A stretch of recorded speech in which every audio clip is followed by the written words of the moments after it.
Welcome back, learners. Today we are covering Unit 4 of Employee Compensation. So इस unit में हम ये जानेंगे कि एम्प्लॉयज को हम जो ऑर्गेनाइजेशन होती है वो कैसे कंपनसेट करती है, किस तरीके से उनको पैसे देती है, क्या उनके पैरामीटर्स होते हैं, कैसे उनको मॉनेटरी फॉर्म में पैसे देती है, कैसे नॉन मॉनेटरी फॉर्म में पैसे देती है। तो ये एक जेन्युइन, अगर आपको कॉर्पोरेट्स में एंटर करना है तो आपको जानना जरूरी है कि आपको जो हमारे हमारे दिमाग में जो मिथ होता है कि पैकेज और बेसिक, वो एक मैं आज आपको क्लियर करूंगा। क्योंकि पैकेज जो होता है उसमें कंपनी सब कुछ ऐड करती है। जो आपका सीटीसी होता है उसको क्या बोलते हैं, कॉस्ट टू कंपनी, जिससे कि वो पूरा, जैसे मान लो अगर आपको कैब भी दे रहे हैं, आपको ऑफिस में फूड फैसिलिटी दे रहे हैं, तो वो सब कुछ इंक्लूड करके आपका 12 13 14 15 लाख ऐसे बनाती है। बट एक्चुअल आपकी कितनी सैलरी होती है वो क्या होता है, आपका बेसिक सैलरी। ठीक है, तो इसके आज हम इसके बारे में पढ़ेंगे कि एम्प्लॉय को कैसे कंपनसेट करती है कंपनी, क्या क्या पैरामीटर्स होते हैं, कैसे कैसे उनको मॉनेटरी बेनिफिट और नॉन मॉनेटरी बेनिफिट्स दिए जाते हैं। नेक्स्ट हम आगे बढ़ते हैं। सबसे पहले इंट्रोडक्शन है वेज पॉलिसी। देखो, वेजेस जो होते हैं वो मेनली जो होता है हमारी गवर्नमेंट सेट करती है। एक जो नॉर्मल वेज नॉर्म्स होता है कि भाई एक इंसान को मिनिमम अगर वो इतने घंटे काम करे तो उसको इतना पैसा मिलना चाहिए। मजदूर होते हैं ये, या ठेकेदार होते हैं, या कोई इंप्लॉय भी होते हैं, तो हम एक बेसिक सैलरी तो उसको नॉर्म्स के अकॉर्डिंग दी जाती है। कि मान लो अगर आप कोई एमबीए वाला होता है तो उसको ये तो नहीं कहोगे कि आप 1000 रुपए में उसको दिन पे काम करवाओगे, या किसी दिहाड़ी मजदूर को अगर उसको जरूरत ज्यादा है, लेबर है, उसको 300 रुपए दोगे। जो मिनिमम वेज रेट है कम से कम आपको वो तो देना पड़ेगा, वरना ये अनएथिकल प्रैक्टिस में काउंट होगा। तो इसमें हम क्या करेंगे, define principle of for fair and competitive wage, कि भाई आपको एक फेयर वेजेस देनी चाहिए और जो मार्केट का जो रेट है वो आपको देना चाहिए। अगर आपके साथ ऐसा हो रहा है कि आपको अंडरपेड अगर लग रहा है, तो आप या तो ऑर्गेनाइजेशन को लीव करो, या फिर आप उनके खिलाफ केस कर सकते हो कि भाई मुझे अंडर वेजेस दिया जा रहा है, अंडर पेड किया जा रहा है, तो मुझे कंपनसेट करके मुझे जो भी नॉर्म्स है उसके अकॉर्डिंग आप एक मिनिमम वेज रेट जो सेट है उसको पे करो। नेक्स्ट आता है ensure wage stability and economic balance, की भी आपको जो वेज स्टेबिलिटी मिलती है कि हाँ भाई आपको इतने वेजेस अगर पे करने हैं तो आपको उतने मिनिमम वेजेस मिल रहे हैं नहीं मिल रहे हैं। Next, influence employ motivation and organisation success. तो अगर आप ऑर्गेनाइजेशन को अपने एम्प्लॉयज को अच्छे से वेजेस देते हो, उनको मॉनेटरी नॉन मॉनेटरी बेनिफिट्स देते हो, तो इससे क्या होता है, एम्प्लॉय का जो होता है वो मोटिवेशन बढ़ता है। अगर मान लो उसने कोई भी टारगेट अचीव किया, आपने टारगेट दिया, वो ओवर अचीवर है, तो आपने उसको अगर उसको पैसा दिया, आपको उसको बोनस अगर दिया, इंसेंटिव दिया, तो वो क्या कहेगा कि भाई मैं जितना सेल करूंगा तो उतना ज्यादा मेरे पे इंसेंटिव आएगा। तो ये उसके लिए क्या हो गया, एक मॉनेटरी फैक्टर हो गया, एक मोटिवेशन मॉनेटरी फैक्टर हो गया, कि जिससे क्या है वो और ज्यादा फोकस करेगा कि मैं जितनी ज्यादा सेल करूंगा तो उतनी ज्यादा मेरे को इंसेंटिव मिलेगा। तो वो अपने पर्सनल इंसेंटिव के लिए भी ऑर्गेनाइजेशन की सेल ज्यादा करेगा, जिससे ऑर्गेनाइजेशन क्या है अपना गोल और अचीव करेगी और ज्यादा सक्सेस मिलेगी। अब आगे हम बढ़ते हैं इसमें। अब आता है ऑब्जेक्टिव ऑफ वेज पॉलिसी, की भाई वेज पॉलिसी की क्या मेन ऑब्जेक्टिव है, कि एक वेजेस जो उन्होंने सेट नॉर्म्स जो रखे हैं कि इतना मिनिमम वेज वर्कर्स को मिलना चाहिए। तो इसमें सबसे पहले आता है इक्विटी, कि एंश्योर फेयर पे फॉर एम्प्लॉयज, की उनके एम्प्लॉयज को फेयर वेजेस मिल रहे हो, इक्वल वेजेस मिल रहे हो, फेयर वेजेस मिल रहे हो, जो एक सेट नॉर्म्स है उसके अकॉर्डिंग, उसके स्किल्स के अकॉर्डिंग उसको वेजेस मिल रहे हो। नेक्स्ट हमारा आता है कॉम्पिटिटिवनेस, की भाई जो आपकी इंडस्ट्री में क्या कैसा जो अदर्स पे कर रहे हैं उसके अकॉर्डिंग आप पे कर रहे हो या नहीं कर रहे हो। नेक्स्ट हमारा आता है legality compliance with wage law and regulation, की भाई आप जो भी वेजेस को पे कर रहे हो, आप उसको अंडर पे ना कर रहे हो, या कोई आपका below age like below 14 years है, आप उसको काम पे रख रहे हो, उसको कह रहे हो कि भाई हम तुझे काम पे रख रहे हैं, तुझे वैसे तो कोई काम मिलेगा नहीं, बट हम तुझे अंडर पे उसको करके रखें, तो वो भी एक अनएथिकल प्रैक्टिस है। नेक्स्ट हमारा आता है प्रोडक्टिविटी। अब जैसे जैसे अगर आप फेयर वेजेस पे करोगे, उनको मॉनेटरी नॉन मॉनेटरी बेनिफिट दोगे, तो वो क्या होगा, उससे क्या होगा, जो एम्प्लॉयज का मोटिवेशन फैक्टर बढ़ेगा और वो और अच्छे से काम करेगा, तो उसकी प्रोडक्टिविटी भी एनहांस होगी टुवर्ड्स द ऑर्गेनाइजेशन। अब हम बात करेंगे वेजेस के बारे में, कि वेजेस डिटर्मिनेशन मेथड होता क्या है। तो उससे पहले हम ये समझ लेते हैं कि वेजेस आप कैसे पे करते हो, कब पे करते हो, कितना पे करते हो। तो जैसे मान लो सपोज करो कोई भी एम्प्लॉय अगर आपके पास आ रहा है, तो आप उसको कुछ ना कुछ तो पे करोगे, मिनिमम जो सेट है उतना तो आपको उसको पे करना होगा। तो आप उसके पहले क्या करोगे, आप उसका स्किल सेट देखोगे, उसकी नॉलेज देखोगे, उसका पास प्रीवियस एक्सपीरियंस देखोगे, उसके अकॉर्डिंग क्या करोगे, आप जो है उसकी वेजेस सेट करोगे। मेनली एचआर क्या करते हैं, एचआर को बजट दिया जाता है कि आपको इतने में इतने हायर करने हैं, इतने लोग हायरिंग करनी है, तो आप उसके अकॉर्डिंग क्या देखते हो कि हाँ भाई इस पर्सन पे इतनी स्किल सेट है, तो हम इसको इतना पे कर सकते हैं। इस टाइम पे नेगोशिएशन भी होती है, एम्प्लॉय जो सामने वाला बंदा है वो एम्प्लॉय इंटरव्यूअर से नेगोशिएट कर सकता है कि नहीं सर आप मुझे कम पे कर रहे हो, मुझे वहां इतना पे मिल रहा है। तो ये सारी नेगोशिएशन होती है, फिर वो डिसाइड करते हैं।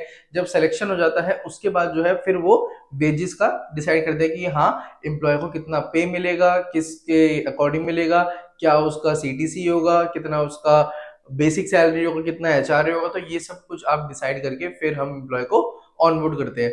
नेक्स्ट तो हम इसमें देखते हैं कि भाई क्या मेथड्स होते हैं, क्या तरीके होते हैं जिससे कि आप वेजेस को डिटरमाइन करते हो। सबसे पहले आता है मार्केट बेस्ड अप्रोच, कि मार्केट में क्या रेट चल रहा है। फॉर एग्जांपल अब किसी भी इंडस्ट्री है, किसी भी इंडस्ट्री में अगर आप देखते हो कि भाई जो मिनिमम सैलरी है वो यहाँ पे 25,000 है, तो आप इंडस्ट्री के नॉर्म्स के अकॉर्डिंग, इंडस्ट्री के पैटर्न्स के अकॉर्डिंग, जो आपकी अदर कॉम्पिटेटिव मार्केट कर रही है, जो आपका कॉम्पिटिटर जितना पे कर रहा है, तो आप उसके अकॉर्डिंग ही पे करोगे। अगर आप उससे कम पे करोगे तो एम्प्लॉय को एक तो सेटिस्फेक्शन नहीं होगी, वो तो ये कहेगा यार मैं तो वैसे ही अंडर पेड हूँ।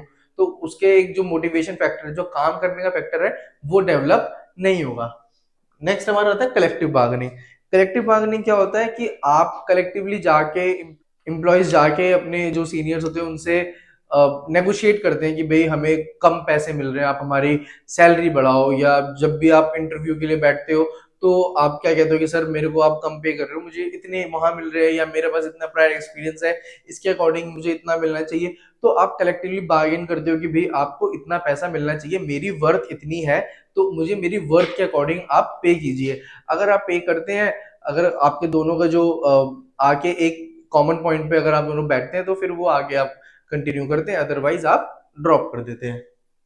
नेक्स्ट हमारा है गवर्नमेंट रेगुलेशन। गवर्नमेंट रेगुलेशन में क्या होता है कि भाई जो गवर्नमेंट ने सेट रूल्स बनाए हैं, लाइक मिनिमम वेजेस का जो भी सेट पैटर्न्स है, तो आपको उतने तो पे करने हैं। अगर हम दिल्ली के एग्जांपल लें तो दिल्ली में मिनिमम अराउंड 16,000 तो आपको पे करने ही है। तो इतना अगर आपको पे करना है तो उसके रेगुलेशन, रूल्स एंड रेगुलेशन के अकॉर्डिंग तो आपको पे करने पड़ेगा।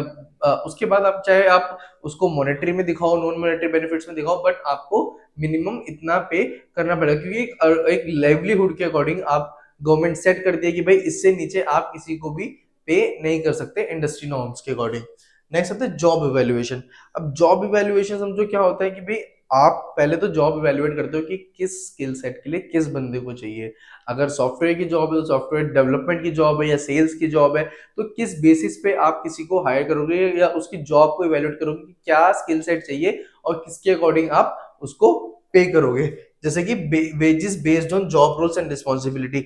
अब इसमें एक ट्विस्ट और है, इसमें कई बार क्या होता है आप प्रोजेक्ट बेस्ड भी होते हो, या आप फ्रीलांसर करते हो, या आप इन्फ्लुएंसर भी होते हो। तो आप अपने उसके अकॉर्डिंग, अगर आप मान लो प्रोजेक्ट बेस पे हो तो आपकी सैलरी डिफर कर सकती है जो वहां पे परमानेंट बंदा है। तो ये क्या होता है, इसके अकॉर्डिंग आप क्या, जैसे हम अपने कॉलेजेस में देखते हैं, वहां पे क्या होता है, वहां पे प्रोफेसर होते हैं जो कॉलेज के परमानेंट होते हैं, और कुछ होती है गेस्ट फैकल्टी आती है। तो जिस भी प्रोफाइल, जैसे भी आपकी जॉब है उसके अकॉर्डिंग आपको पे मिलता है। अगर मान लो गेस्ट फैकल्टी हो तो आपको पे डिफर करेगा, अगर परमानेंट फैकल्टी हो तो पे आपका डिफर करेगा।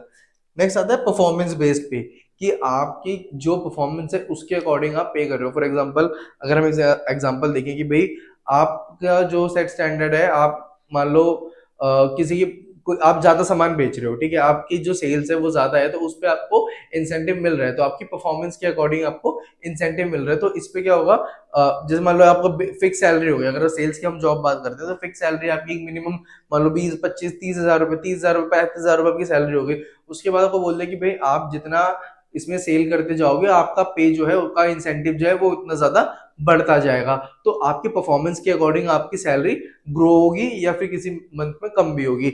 ऐसे ही अगर आप अगर जो फैक्ट्रीज वर्कर होते हैं, अगर उनमें आप काम देखो, तो वो उनको क्या होता है कि भाई आपको पर पीस के हिसाब से काम होता है, भाई पर पीस आपको 50 रुपीज मिलेंगे, या तो वो जितने जितने पीस बनाते जाएगा एक दिन में उतने ज्यादा उसका पे जो है वो बढ़ता जाएगा। नेक्स्ट हम आगे बढ़ते हैं। अब हम पढ़ेंगे wage board and factor affecting wages, कि भाई आप एक हर एक संस्था का, एक हर एक इंडस्ट्री का एक कोई ना कोई वेज बोर्ड होता है, या कोई ना कोई एक बोर्ड ऑफ मेंबर होते हैं, या कोई भी एक संस्था होती है जो उसमें देखते हैं रूल्स एंड रेगुलेशन जो वॉयलेट ना हो। अगर हम इसमें एनएससी की बात करें, बीएससी की बात करें, या गवर्नमेंट की बात करें, तो हर एक चीज का बोर्ड होता है जो उसको चेक करता है, उसको देखता है कि भाई कोई भी चीज अनएथिकली तो प्रैक्टिस नहीं हो रही है, तो सबसे पहले आता है इसमें वेज बोर्ड की। वेज बोर्ड क्या होता है? Statutory body that set wages and standard. तो बेसिकली वेजेस मेनली आपके जो लोअर क्लास के लोग होते हैं, या जो आपके आपने देखे दिहाड़ी मजदूर जो होते हैं, जो लेबर होती है, उनके लिए बेसिक मेनली सेट किए जाते हैं वेजेस, ताकि उनको कोई मिनिमम वेज पे ऐसे ना करे। अगर हम दिल्ली की बात करें तो मिनिमम 600 टू 700 का वेजेस रेट है कि हाँ भी उनको मिनिमम इतना तो पे करना ही करना है। तो ये वेजेस जो है ये एक आपकी हर गवर्नमेंट बॉडी सेट करती है। तो वेज बॉडी की जो वेजेस बोर्ड बोर्ड की जो दो बॉडी है, एक है इंडस्ट्री वाइज वेज बोर्ड कि भाई आपकी इंडस्ट्री के अकॉर्डिंग आपको कितना वेज मिलना चाहिए, जो भी आप जिस भी चीज के लिए आप परफॉर्म कर रहे हो, जिस जो भी आप आपका काम है, जो भी जॉब रोल है, उसके अकॉर्डिंग आपको कितना पैसा मिलना चाहिए। और नेक्स्ट हमारी ट्राइपरेट वेज बोर्ड की भाई आपको, ये दोनों बोर्ड ऑफ कमेटी है, इसमें कुछ बोर्ड ऑफ मेंबर होते हैं कि जो वेजेस को सेट करते हैं और उसको बताते हैं। तो इनके मेनली फंक्शंस क्या होते हैं? Recommend fair wages for the industry, मतलब इंडस्ट्री नॉर्म्स के अकॉर्डिंग आप किसी को भी कितना वेज पे कर रहे हो, या कितना आपको मिनिमम वेज पे करना ही करना है।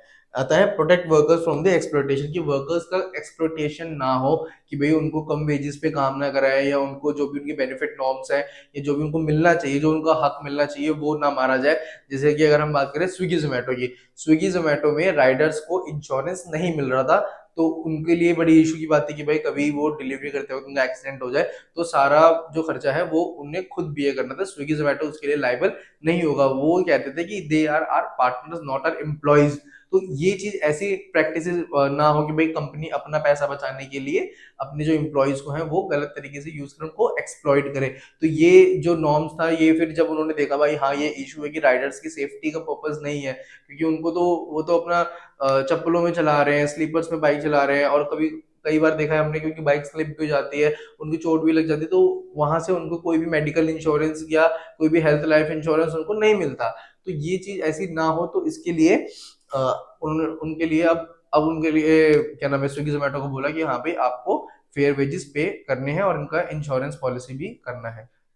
नेक्स्ट आता है हमारा इंश्योर वेजेस की पेस विद द इन्फ्लेशन, की भाई इन्फ्लेशन के अकॉर्डिंग आपको वेजेस पे करे। अगर हम देखें कि एक टाइम पे जब पेट्रोल के प्राइसेस एकदम राइज हुए थे, ज्यादा हो गए थे, तो लोगों ने उनके जो उनके प्राइसेस थे वो भी बढ़ा, उनकी जो इम्प्लॉयज की जो वेजेस थी वो भी थोड़ी रेस कर दी थी कि भाई, क्योंकि उनको पता है भाई जैसे जैसे इन्फ्लेशन बढ़ती जा रही है उसके अकॉर्डिंग भी उनको वेज रेट मिलना चाहिए। ये नहीं है कि अगर अब इन्फ्लेशन बढ़ेगी तो भाई फिर उनके लिए अगर उतने ही वेजेस रहेंगे तो वो कैसे सर्वाइव कर पाएंगे। तो अगर किसी कभी भी एकदम शूट अप होता है तो उनको चाहे थोड़े टाइम के लिए या जो भी है एक्स्ट्रा मॉनेटरी बेनिफिट उनको मिलना चाहिए। नेक्स्ट हम आगे बढ़ते हैं। अब हमारा आता है factor affecting wages and salary. ये कौन कौन से फैक्टर है जो उनकी वेजेस की सैलरी को इफेक्ट करते हैं? देखो, हर फैक्टर, किसी भी फैक्टर की वजह से भाई, सबके कोई पर्सनल फैक्टर होते हैं, या इकोनॉमिक फैक्टर होता है, या क्लाइमेट चेंज होता है, तो कोई भी अगर नेचुरल कैलिमिटी हो जाती है तो उसके वजह से भी जो उनकी सैलरी है वो है सबसे ज्यादा अफेक्ट करती है। तो सबसे पहले आता है इकोनॉमिक फैक्टर। इकोनॉमिक फैक्टर में क्या है भाई, जैसे जैसे अगर इन्फ्लेशन बढ़ेगी तो उनकी जो इम्प्लॉयज काम कर रहे हैं उनकी वेजेस को भी बढ़ाने पड़ेंगे, उनकी सैलरी को भी बढ़ाना पड़ेगा, क्योंकि भाई अभी वो जैसे मान लो इन्फ्लेशन अब बढ़ दी है तो जो सेम सैलरी पे वो कब तक काम करेंगे, तो उनको प्रमोशन मिलना चाहिए ताकि वो इन्फ्लेशन से और जो कोप अप कर पाए, ताकि भाई वो भी थोड़ी सेविंग कर पाए। नेक्स्ट हमारा था कॉस्ट ऑफ लिविंग। भाई जैसे अब आप अगर कॉस्ट ऑफ लिविंग का अगर हम एग्जांपल देखते हैं तो भाई अगर एक बंदा अपना घर छोड़ के आ रहा है, ठीक है, और कहीं पे जॉब कर रहा है, तो अगर उसको आप उसी सेम सिटी में अगर उसको 40,000 दे रहे थे तो उसके लिए वो सरवाइव करना इजी था, उसके लिए वो जॉब ठीक थी। बट वहीं अगर आप किसी दूसरी सिटी में उसको मूव कर रहे हो तो वहां पे उसकी कॉस्ट ऑफ लिविंग बढ़ जाएगी। तो जैसे मान लो अगर कोई पर्सन दिल्ली रह रहा है, दिल्ली में उसको जॉब मिल रही है 40,000 की, और 40,000 की जॉब वही कंपनी अगर उसको रिलोकेट कर रही है 40,000 में बैंगलोर, तो वो उसके लिए क्या है, कॉस्ट ऑफ लिविंग उसकी बढ़ जाएगी। तो उसको क्या कहेगा भाई मैं 40,000 में बैंगलोर में जॉब नहीं कर सकता, क्योंकि बैंगलोर में जो रेंट का है वही बड़ा महंगा है, तो वो कैसे सर्वाइव करेगा। तो कॉस्ट ऑफ लिविंग ऐसे बढ़ जाती है, तो इसकी वजह से उसकी जो सैलरी थी वो डिफर करेगी। नेक्स्ट हमारा था मार्केट ट्रेंड्स। भाई मार्केट ट्रेंड्स के अकॉर्डिंग में आपको आपकी सैलरी जो है वो देनी चाहिए, कि भाई जैसे पहले तो क्या था कि भाई आपकी इतनी सैलरी आपको सेल करनी है, बट अब क्या हो गया, इंसेंटिव वाइज हो गया कि भाई आप जितना ज्यादा सेल करोगे उतना आपको इंसेंटिव मिलेगा। तो एक पर्सनल लेवल पे ग्रोथ जब समझता है एम्प्लॉयज, तो वो क्या करता है भाई मैं ज्यादा सेल करूंगा, मैं भी इंसेंटिव कमाऊंगा, और इससे क्या होता है ओवरऑल कंपनी को भी बेनिफिट मिलता है। नेक्स्ट हमारा आता है इंडस्ट्री एंड ऑर्गेनाइजेशन की भाई अब जैसे जैसे कंपनी ग्रोथ करती जा रही है, ठीक है, अगर मान लो आप किसी कंपनी में छोटी लेवल पे अभी लगे हो और कंपनी स्टार्टिंग में है, तो आप जैसे जैसे अगर आप लॉन्ग टर्म उस कंपनी से चलते हो तो जैसे जैसे कंपनी ग्रो हो रही है तो वैसे वैसे कंपनी आपको भी तो ग्रो करेगी ना, आपको भी देखेगी ना, मोटिवेशन फैक्टर दिखेगी, आपको देखेगी हाँ भाई ये पर्सन ग्रो हमारे टाइम इतने ज्यादा टाइम्स हमारे साथ है और काम भी अच्छा कर रहा है, तो इंडस्ट्री जैसे जैसे ग्रो करेगी तो वैसे वैसे आपकी भी सैलरी में डिफरेंस आएगा, वो भी ग्रो करेगी। नेक्स्ट मतलब कंपनी प्रॉफिटेबिलिटी, मतलब अगर कंपनी प्रॉफिटेबल हो रही है तो उसको अपने वो किसकी वजह से हो रही है, एम्प्लॉयज की वजह से, क्योंकि भाई जब एम्प्लॉयज अच्छा काम कर रहे हैं, वो उनको प्रॉफिट लाके दे रहे हैं, वो सेल्स लाके दे रहे हैं, तो उसमें क्या होगा, कंपनी की प्रॉफिटेबिलिटी जब एनहांस हो रही है तो एम्प्लॉयज को भी ज्यादा मोटिवेशन मिलेगा, ज्यादा उनको भी रेम्युनेशन अवार्ड्स मिलेंगे।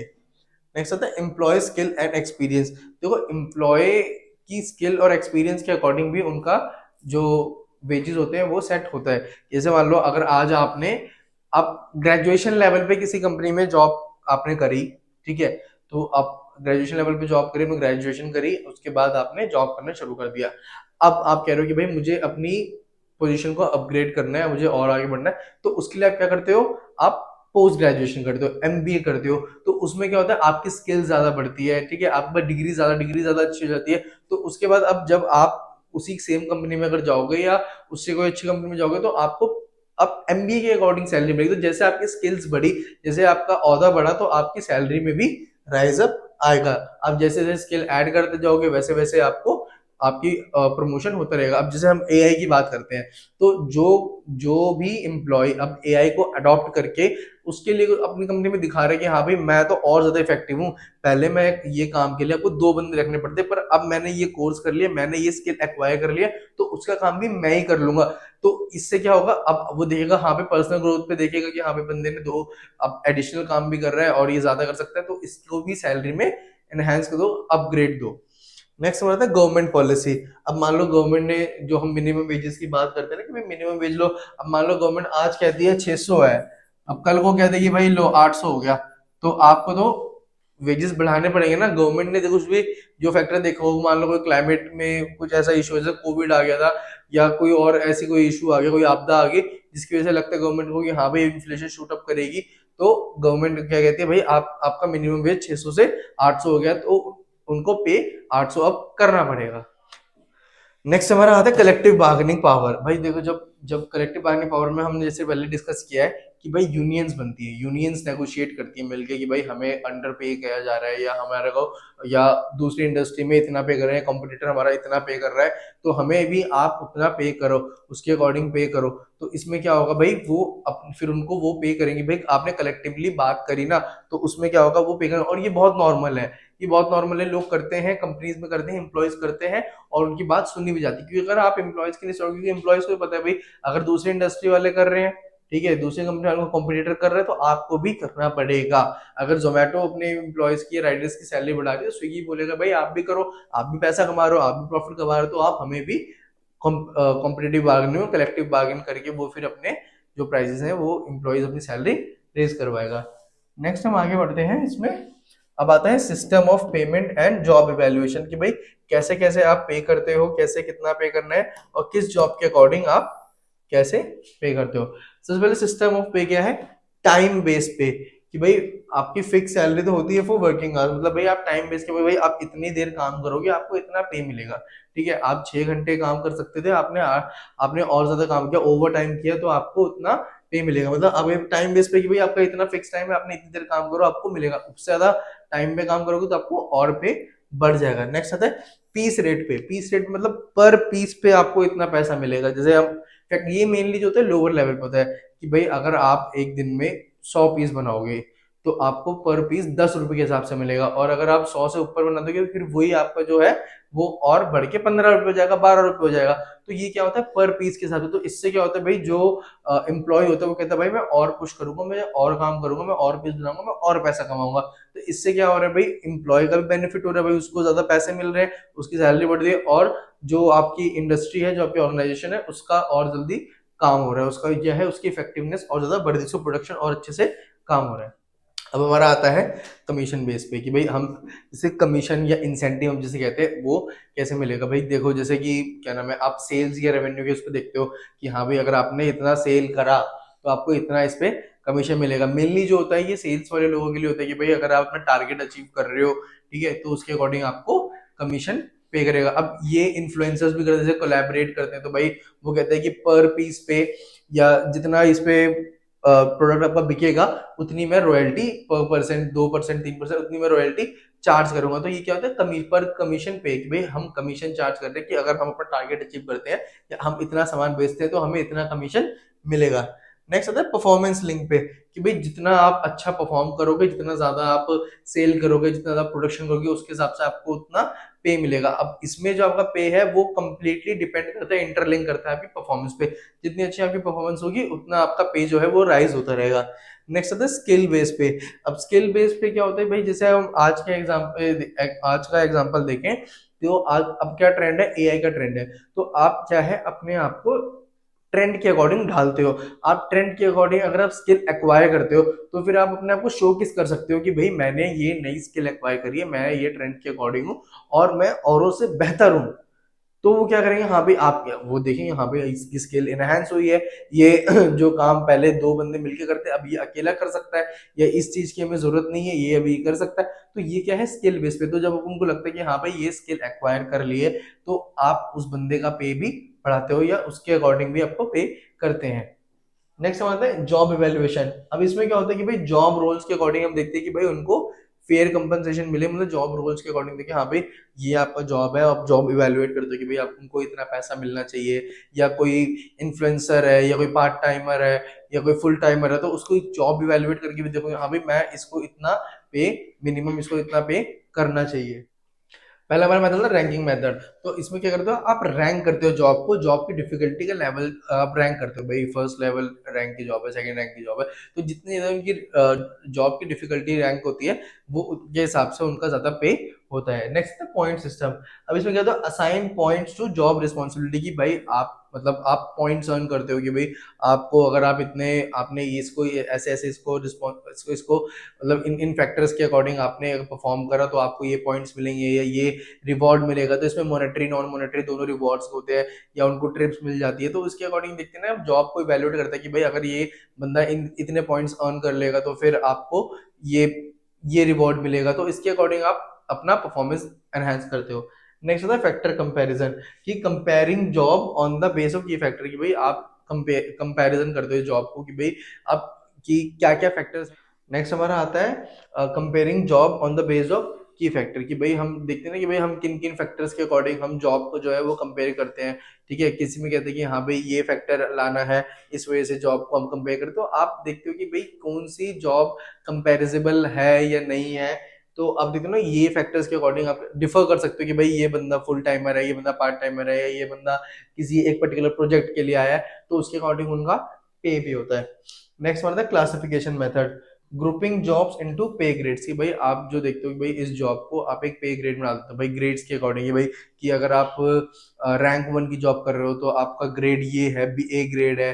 रैंक 2 की जॉब कर रहे हो तो आपका A2 ग्रेड है। तो उसके ग्रेड्स के अकॉर्डिंग उनको फिर उस हिसाब से उनका पे भी होता है। तो जॉब इवेल्युएशन क्या होता है कि आप जॉब को इवेल्युएट करते हो किस बंदे को किस किस स्किल सेट से कितना पे करना है, किस तरह पे करना है, और क्या एक फेयर वेजेस होनी चाहिए, फेयर नॉर्म्स होने चाहिए उनको पे करने की और उनको रिटेन करने की भी। क्योंकि जो जॉब वैल्यूएशन होती है वो बहुत डिफिकल्ट टास्क होता है एचआर के लिए भी और प्रोडक्शन मैनेजर के लिए भी, क्योंकि वो मिलके ही डिसाइड करते हैं कि किस जॉब को किस कैटेगरी में डालना है, क्या क्या स्किल सेट एक पर्सन के पास होने चाहिए इस जॉब को एक्वायर करने के लिए और इसको परफॉर्म करने के लिए।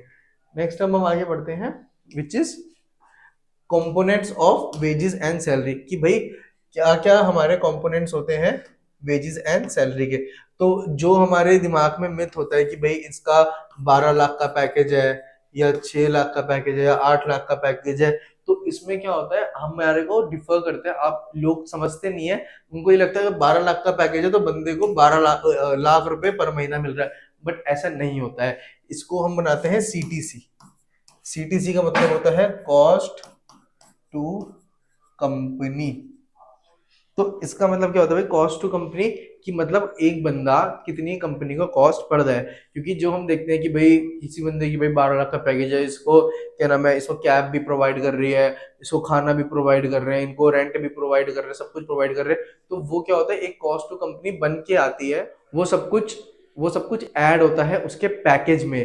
तो ये नहीं है कि 12 लाख का अगर पैकेज है तो उसको पर पर महीने 1 लाख रुपए मिलेगा। उसमें उसके कंपोनेंट्स होते हैं कि उसमें क्या क्या चीजें इंक्लूड होती है। सबसे पहले आता है हमारा बेसिक पे, कि इतना तो उसका फिक्स्ड होगा। तो जैसे मान लो 12 लाख में उसका मान लो 8 लाख फिक्स्ड है, ठीक है, 8 लाख फिक्स्ड है, तो 8 लाख का कितना हो गया, अराउंड 60,000 उसको हो गया कि पर मंथ उसको 60,000 तो मिलेगा। उसके बाद आता है उसका डियरनेस अलाउंस, फिर आता है उसका हाउस रेंट अलाउंस, फिर आते हैं अदर अलाउंसेस जैसे ट्रैवल, मेडिकल, ओवर टाइम। तो ये सब, इन सब चीजों को मिला के ही एक उनका क्या नाम है, एक पूरा पैकेज बनता है। कि भाई अगर मान लो किसी का 12 लाख का पैकेज है तो उसमें उसका फिक्स कितना है और वेरिएबल कितना है, ये सब, ये तो हो गया उसका फिक्स्ड। 8 LPA तो हो गया उसका फिक्स्ड, और ये सब कुछ आ गया उसका वेरिएबल, ठीक है। अब इसमें वो सब कुछ चीजें इंक्लूड होंगी कि उसको ट्रैवल एक्सपेंस या उसका फूड का एक्सपेंस या उसका अकोमोडेशन एक्सपेंस, तो ये सब चीजें मिला के तब उसका पैकेज बनता है। तो कभी भी किसी को कोई बोले कि हाँ भाई मेरा 12 लाख का पैकेज है, मेरा 25 लाख का पैकेज है, तो उससे ही पहले ये पूछो कि भाई आपका बेसिक कितना है, फिक्स्ड कितना है, और आपका वेरिएबल कितने, तब आपको एक्चुअल पता लगेगा कि कितना उसका पैकेज कर रहे हो। तो वहां पे ये चीज बड़ी हो जाता है कि भाई वो कहते हैं हमारा 12 लाख का पैकेज है, 50 लाख का, ऐसा पैकेज बोलते हैं, बट एक्चुअल में फिगर कुछ और होती है और बोलने के लिए फिगर कुछ और होती है। अभी हम coming towards the last slide. अब हमारा आता है इंसेंटिव एंड बोनसेस, कि भाई आप उनकी इंसेंटिव बोनस मेनली होता है आपका सेल्स रेवेन्यू ड्रिवन, जो कंपनीज होती है, प्रोफाइल होती है, उसमें होता है। सबसे पहले था परफॉर्मेंस बेस्ड इंसेंटिव, कि भाई आपकी जो परफॉर्मेंस के अकॉर्डिंग आपको इंसेंटिव मिलेगा। जैसे हम कहते हैं कि भाई किसी का, अगर आप मान लो पर पीस पे आप कहते हो भाई, अगर आप जैसे गाड़ियों की हम कहते हैं, तो गाड़ियों में जो बंदा सेल करता है उसका भी एक जो सेल्समैन होता है उसका हर हर हर कंपनी में सेल्समैन का एक इंसेंटिव होता है। वो कहने का होता है कि भाई उनकी बेसिक बेशक उनकी 40-50 हजार रुपए होती है, बट फिर उसके ऊपर उसका इंसेंटिव होता है कि भाई वो जितना सेल करेंगे उनको उसके अकॉर्डिंग उनका इंसेंटिव मिलेगा। तो जैसी उनकी परफॉर्मेंस होगी उसके बेस अकॉर्डिंग उनको इंसेंटिव मिलेगा। नेक्स्ट आता है प्रॉफिट शेयरिंग बोनस। तो भाई ये होता है आपके अपर लेवल, मतलब टॉप लेवल पे, कि भाई आप जो कंपनी होती है भाई वो क्या करती है, प्रॉफिट शेयर करती है। भाई जब आप जैसे सेल लेके आते हो तो कंपनी कहती है अब आप पार्टनर्स हो, ठीक है, तो पार्टनर्स हो तो अब आप प्रॉफिट शेयर, तो जो प्रॉफिट आएगा, जितना प्रॉफिट होगा उसके हिसाब से आपका परसेंटेज बन जाता है कि इतना परसेंटेज अब आपको मिलेगा। तो उसमें क्या होता है, प्रॉफिट शेयरिंग हो जाएगी। मतलब मान लो अगर 10 लाख की सेल हुई है, जितनी की सेल हुई है, आपका 10% इसमें मिलेगा, 2% आपका बनेगा। तो वो क्या हो गया, प्रॉफिट शेयरिंग बोनस से भी 2% आपको एज अ आपके बोनस में इंक्लूड होके आएगा। नेक्स्ट था एनुअल बोनस। अब एनुअल बोनस होता है extra pay given yearly as per the company policy. भाई कई कंपनी की पॉलिसी होती है कि भाई जैसे कई फैक्टर्स के अकॉर्डिंग भी देखा जाता है कि भाई पर्सन जो है वो रेगुलरिटी आया है और उन्हें अपने जो टारगेट्स है उसको हर बार अचीव किया है, कोई ऐसा मिसबिहेव नहीं है, या कंपनी को ओवर अचीवर रहा है, तो उसको क्या मिलता है, फिर एनुअल बोनस मिलता है। ये कंपनी की पॉलिसी होती है कि अगर आप इन फैक्टर को आप मीट करते हो तो आपको एनुअल बोनस भी मिलता है। नेक्स्ट है फ्रिंज बेनिफिट एंड पर्क्स। देखो इनमें दोनों में ये है, ये आपका आता है मॉनेटरी बेसिस पे, ठीक है, ये तो है आपके मॉनेटरी बेसिस पे, और ये है आपके नॉन मॉनेटरी बेसिस पे। ये आपका है मॉनेटरी, ये है आपका नॉन मॉनेटरी। तो जो आप देखते हो बिजनेस ट्रिप्स जो मिलते हैं या कॉर्पोरेट पार्टीज होती हैं, ये सब क्या होता है, नॉन मॉनेटरी पर्क्स होते हैं। तो जो ये हेल्थ इंश्योरेंस आपका कवर होता है कि भाई कंपनी कहते हैं भाई हम अपने एम्प्लॉयज का मेडिकल इंश्योरेंस, लाइफ इंश्योरेंस करवा के देंगे, ताकि उनको कभी भी कोई भी इश्यू, बीमारी बीमारी होती है, या उनके फैमिली मेंबर में भी करवा के देते हैं। तो ये कंपनी क्या है, अपने जो एम्प्लॉयज को रिटेन करने के लिए ऐसे बेनिफिट्स प्रोवाइड करती है। नेक्स्ट है रिटायरमेंट बेनिफिट, जिसे हम पीएफ के लिए कहते हैं। सबसे बेस्ट होता है पीएफ। तो उसमें पीएफ क्या होता है, प्रोविडेंट फंड क्या होता है, कि भाई आपकी सैलरी में से इतना पीएफ कटता है, जितना अमाउंट पीएफ कटेगा उतना ही अमाउंट आपकी कंपनी भी डालेगी, ताकि आपको रिटायरमेंट के टाइम पे आपकी जो भी आपका पीएफ का बोनस हुआ है, जो भी आपका पीएफ कलेक्ट हुआ है, वो आपको हेल्प करे। नेक्स्ट आता है वर्क लाइफ वर्क, कि जैसे भाई पेड लीव मिल जाती है। पेड लीव जैसे हम कहते हैं कि भाई आपको महीने में 2 पेड लीव होगी, मतलब आपके पैसे नहीं कटेंगे अगर आप 2 बार महीने में छुट्टी करते हो। पेड लीव क्या होती है कि भाई आप मतलब आपको जैसे महीने में 2 छुट्टी मिल रही है पर उसके पैसे नहीं कटेंगे, तो पेड लीव उसे क्या कहते हैं। नेक्स्ट ना फ्लेक्सिबल वर्क, कि भाई आप अगर आज आपको तबीयत ठीक नहीं है या मन नहीं है तो आप वर्क फ्रॉम होम ले सकते हो या वर्क फ्रॉम एनीवेयर ले सकते हो, तो वो फ्लेक्सिबल वर्किंग आवर्स। तो ये सब क्या है आपके नॉन मॉनेटरी बेनिफिट है, फ्रिंज बेनिफिट्स एंड पर्क्स कहलाते हैं, ठीक है। नेक्स्ट है नॉन मॉनेटरी पर्क्स, जैसे आपको ट्रेनिंग मिल रही है या कोई नया चीज आ रहा है तो उसके लिए आपको गाइडेंस मिल रही है, तो करियर अपॉर्चुनिटी। अब कंपनी ये भी देखती है ना कि भाई पर्सनल ग्रोथ भी तो कंपनी को देखना है, जो आपके एम्प्लॉयज की पर्सनल ग्रोथ होगी तभी तो वो भी वो सोचेगा ना कि भाई मैं तो कंपनी के लिए काम करे जा रहा हूँ बट मेरा क्या भाई, अगर मैं आज यही कंपनी छोड़ के कहीं और जाता हूँ तो मुझे क्या एडिशनल बेनिफिट मिलेगा। तो कंपनी ऐसे क्या करती है भाई, अगर वो देखते हैं कि हाँ भाई ये एम्प्लॉय जो है ये अच्छा कर रहा है तो उसको एडिशनल बेनिफिट के लिए कंपनी अपने खर्चे पे उसको कई सारी चीजें प्रोवाइड करती है, ट्रेनिंग्स प्रोवाइड करती है। या कई कंपनी है कि बंदा ग्रेजुएशन लेवल पे होता है और वो बहुत अच्छा परफॉर्म कर रहा है तो उसकी अप्रेजल के लिए या उसके और अच्छे लेवल के लिए कंपनी अपने खर्चे पे भी उनको एमबीए प्रोवाइड करती है बेस्ट यूनिवर्सिटीज में। तो ये करियर डेवलपमेंट प्रोग्राम, ये ऐसे नई ट्रेनिंग प्रोग्राम्स या कोई एआई टूल नया आया तो उसको सिखाने का प्रोग्राम, तो ये सारी चीजें जो है कंपनीज करती रहती है। तो ये सब क्या आते हैं आपके नॉन मॉनेटरी बेनिफिट्स, जो कि आप कंपनी को एक एम्प्लॉय को रिटेन करने में हेल्प करते हैं। थैंक यू, इसी के साथ आपकी यूनिट 4 खत्म होती है। नेक्स्ट हम मिलते हैं आपको यूनिट 5 में।